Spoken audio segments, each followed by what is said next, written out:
contándoos una historia, un compromiso, y esto el público empieza a arrepentirme de haber dicho que sí. Entonces, os voy a hacer una adaptación, os voy a contar una adaptación de un relato maravilloso que ha escrito García, que yo cuando lo leí a la primera ya me cautivó y dije, este lo quiero para mí. Si algo sale mal, la culpa es mía. El relato es fantástico. O sea que, en todo caso, luego se lo pedís y os lo leéis. Vamos a ver.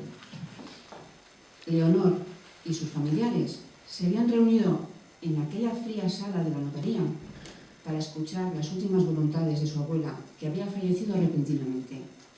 La abuela se había ido discretamente, como a ella le había gustado vivir siempre, como siempre lo había hecho ella. Leonor observaba los rostros de sus familiares y cuando el notario iba llamándoles y leyéndoles el legado de la abuela, podía observar diferentes emociones en el rostro de ellos. Alguna tímida sonrisa o un poquito de enfado. Su abuela era una mujer trabajadora y luchadora, que desde bien jovencita había trabajado muchísimo en el negocio familiar, aquel taller de zapatería. Allí había aprendido todo lo que ella sabía sobre los zapatos y había creado, diseñado y fabricado miles de zapatos destinados a personas que ella conocía personalmente.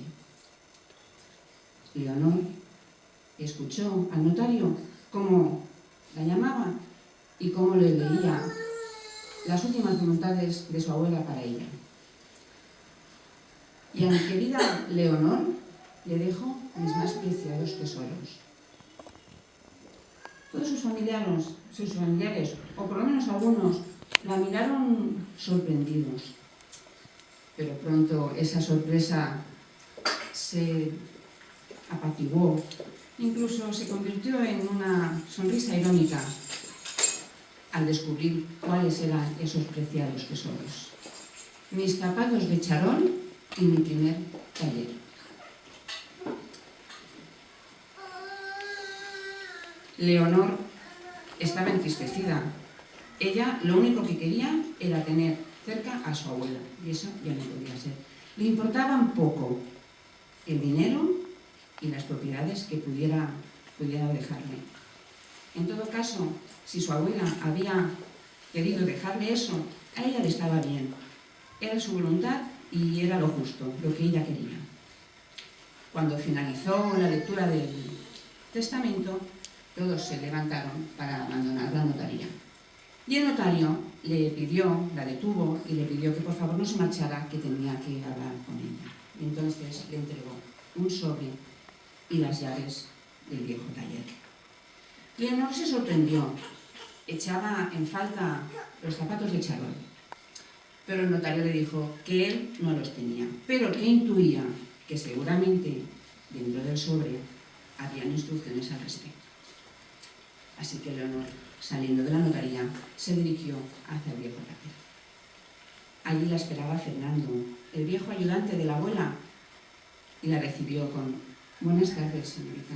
La estaba esperando. Su abuela me lo había comunicado». Y la dirigió hacia el despacho de la abuela. Una vez en el despacho, Leonor empezó a sentir cierta nostalgia, recordó y rememoró todos aquellos instantes que había vivido con su abuela en aquel despacho durante toda su vida. Se acercó hacia la mesa y se emocionó al observar el viejo sillón de piel, ahora vacío. Se sentó y rasgó el sobre. Sacó la carta y empezó a leer. Querida Leonor, si estás leyendo esta carta es porque yo ya me he ido. Sé que estarás triste, pero quiero que recuerdes que he vivido todos los instantes de mi vida intensamente. Y eso es un privilegio que no todo el mundo puede tener.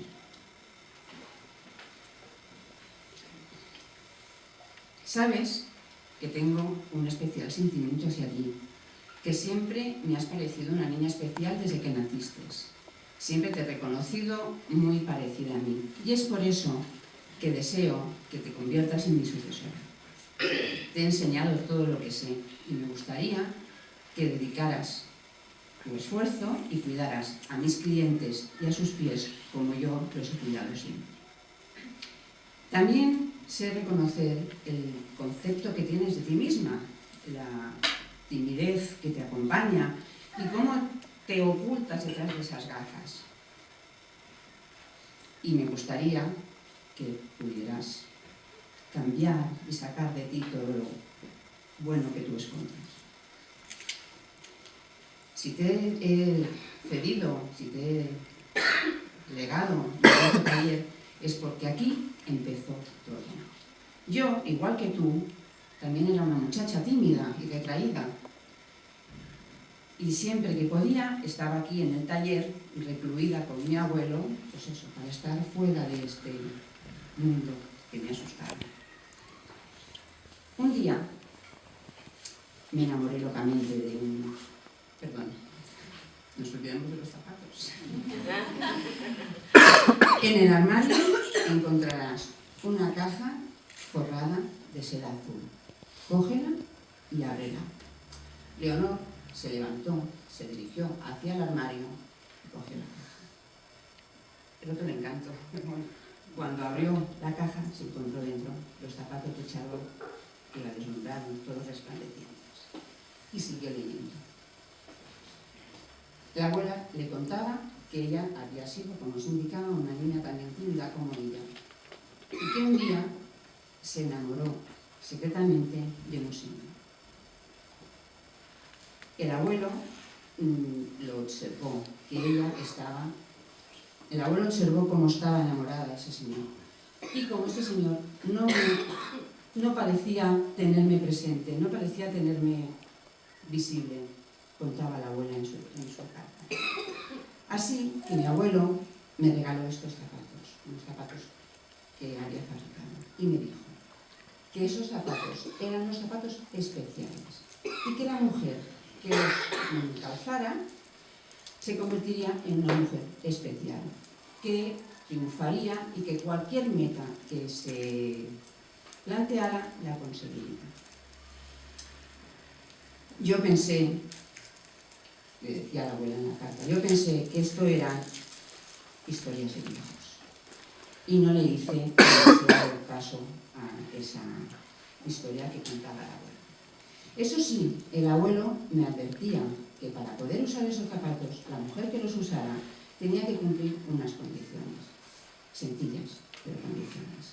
Tenía que ser una mujer fiel a sí misma, una mujer que no dañara a terceras personas y que tuviera dispuesto que en el momento de emprender su último viaje tuviera a otra mujer preparada para poder seguir utilizándolos, como ahora mismo estaba haciendo la abuela conmigo. Yo pensé que eso eran tonterías de viejos, dijo la abuela en su carta, y tardé unos cuantos días en calzarme los zapatos, hasta que un día apareció por el taller ese señor secretamente del que estaba yo enamorada, con una mujer exuberante y despampanante.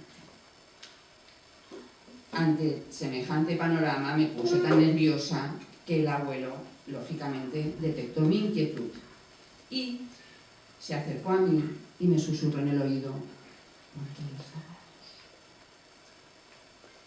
La abuela no es que tuviera muchas ganas de hacerle caso, pero por complacerle le obedecí y me puse los zapatos. Y en el mismo instante en que deslizaba mi pie sobre el zapato, una extraña energía me invadió en el cuerpo y me sentí como mejor, como más esbelta, como más seductora. Y en ese mismo instante que crucé la vista con el señor del cual yo estaba enamorada, pareció que él también se cautivó de mi mirada. Y es más, aquella exuberante mujer que le acompañaba ya de repente ya no me parecía tan exuberante. Incluso me pareció que era un poco vulgar con ese pelo teñido y ese exceso de carmín en los labios. A partir de entonces todo cambió. Mi vida cambió, como espero que suceda contigo. espero que surtan en ti los mismos efectos. Tu estimada abuela, que te quiere, Alejandra. Finalizada la lectura de la carta, Leonor pensó que efectivamente que eso eran tonterías de viejos, como había pensado su abuela cuando el abuelo le había entregado los zapatos. Y no quiso creérsela. Pero a la vez que no quiso creérsela, empezó a pensar que, mira que si la leyenda fuera verdad. Y empezó a locurar. ¿Y qué pasaría si me pongo los zapatos? Joder, ya se veía ella así pensando y locurando, rodeada de hombres que la querían seducir y de mujeres que la odiaban. Y en esa se estaba imaginándose que se puso a reír de, pero estás tonta, ¿cómo va a pasar eso? Y esa misma risa la devolvió a su mundo real y le hizo recordar que cómo iban a ser unos zapatos tan poderosos si ella no era ni capaz de decirle a Pablo cómo le quería. Tonterías. Estaba ahí en esa elucubración y en esos pensamientos cuando Fernando llamó a la puerta. Señorita, hay un señor que pregunta por usted. Leonor desde la puerta pudo observar y reconocer que el señor que preguntaba por ella era Pablo. Y se puso muy nerviosa, casi tanto como yo ahora. Y sintió que los pies se le aferraban al suelo y como que no podía ni andar. Y entonces Fernando se acercó y le entregó los zapatos. No le dijo nada, se los entregó.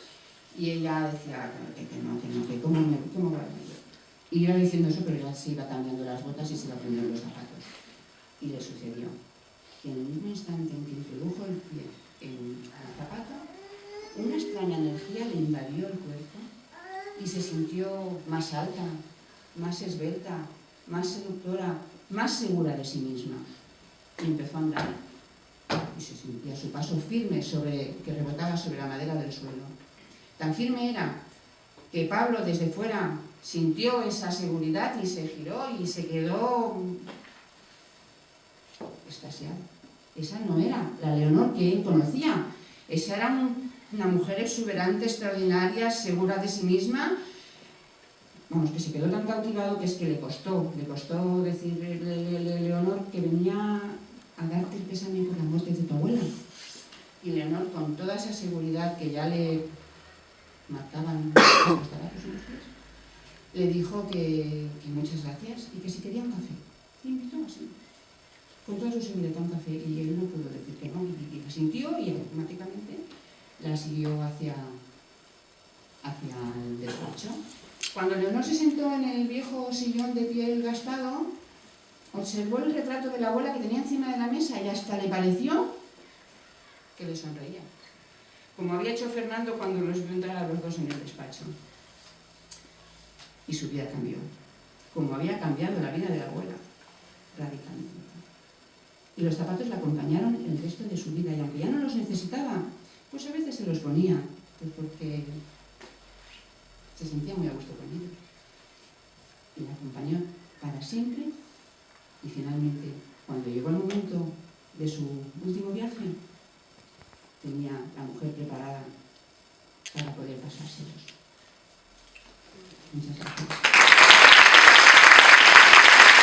Todo ello, por eso me decidí a ubicar allí esta novela. La trama es una trama que está muy de actualidad. El otro día lo dije en la radio, no os la voy a contar para que la descubráis, pero que sepáis que yo la escribí la novela antes de que saliera todo esto que después no haya problemas. Está muy de actualidad. Bueno, documentándome para la primera novela, saqué la trama de la segunda. Entonces, es una trama, como os he comentado, muy actual y que engancha, y que hasta el final de la novela no descubriremos realmente lo que ocurre. Los personajes, como ha dicho Marta, se llaman Teresa y Sara. Teresa es una mujer del siglo XXI, una mujer actual que tras un divorcio frustrado, con un marido un poco peligroso, digamos, pues ella decide cambiar su vida, irse a vivir a una aldeita y encuentra una casita en la llama de la Guzpeña, que esto sí que está un poquito unido a mí, porque la casa que describo en la novela es la casa de mi suegro, donde yo voy a pasar los veranos y además la quiero mucho. Es una casa que es muy vieja, pero que cuando la limpias y tal, se pone contenta, está agradecida de que estés ahí. Parece que se nota, ¿no? Quiero decir que... Y bueno, y la he descrito como a mí me gustaría, evidentemente, tenerla, ¿no? Que no es así, pero sí que está descrita tal y como es, sin embellecerla, porque se me olvidó decir que Teresa es decoradora y decidió irse a León a cambiar sus hábitos de vida y los decorar y restaurar muebles antiguos. Sara es una novicia, una jovencita de los años 50, hija de un, digamos que un hombre que estaba en el gobierno de Franco, un gobierno franquista, con unos padres un poco rectos, con una familia desestructurada por la rigidez de sus padres, y un día su madre viene a buscarla y le tiene otro destino preparado. Primero fue el convento por obligación y después fue este destino por obligación. Y es Sabero. Y a partir de ahí, pues Teresa, al entrar en su nueva casa, en un viejo baúl, descubre unas libretas, empieza a leer, la historia la tiene enganchada, quiere saber más, las libretas acaban y empieza a investigar. Y la investigación le conduce hasta Sabero, hasta Sara, hasta los familiares que aún quedan vivos y hasta la historia que cuenta la novela, que es mucho, pero que no lo voy a contar porque si no, no la vais a leer. Espero que por lo menos os parezca emocionante. Quiero hablar un poco de la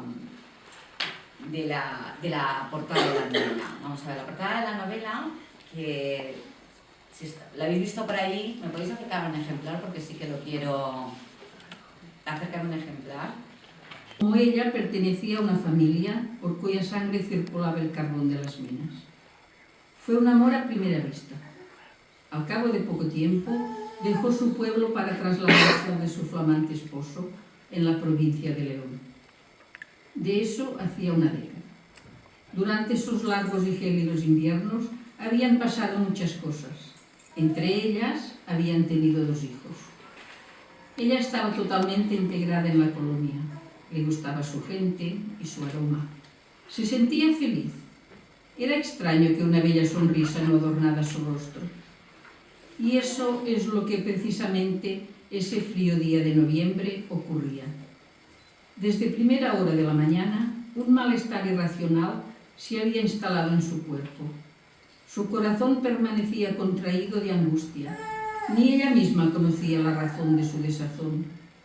No supo que, hasta bien entrada la oscuridad, el estridente sonido de la sirena le indicó que algo había ocurrido en las minas. Salió corriendo a la puerta. Allí ya estaban algunas de sus vecinas. Una de ellas le comunicó que el accidente había ocurrido en la mina de La Plata, donde trabajaba Sebastián de Barrenero. Dejó a los niños a cargo de su vecina y corrió tras un nutrido grupo en esa dirección. Solo oía los latidos de su corazón golpeando fuertemente en su cerebro. La respiración jadeante la impedía hablar. Solo deseaba llegar y ver lo ocurrido. Al pasar junto a la ermita de San Blas, se santiguó, pidiéndole en silencio por el bienestar de su amado. Llegó arriba sin aliento, agotada, como todos los que allí estaban esperando noticias. Observaron cómo el grupo de rescate bajaba en la jaula a la mina. La gente especulaba, comentaba. Los hombres hacían conjeturas sobre lo ocurrido.